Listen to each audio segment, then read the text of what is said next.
bal hadda halkaa isku day in akhridaan qaafkii oo sidii loo jiidayo laamkan lagu daray dadku iyagaan loo akhriyin bay inta badan akhri karaan mar hadda intaas soo dhigtaan si fiican u hayaan time-kaynu ka soo baxnay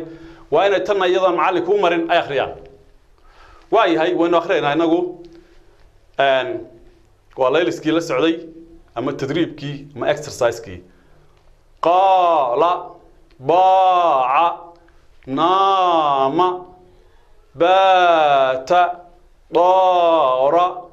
caada faaza zaara taajara saacada laakama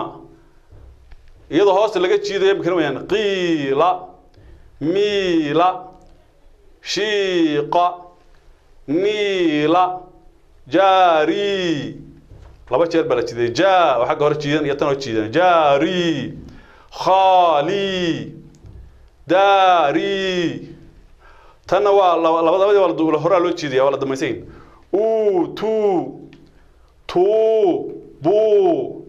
qu lu qalu ba'u kulu kulu kaafka hore waa gaaban isagu ma aad uma jiidna ku ma ba jiidna leh kulu weeyaan kulu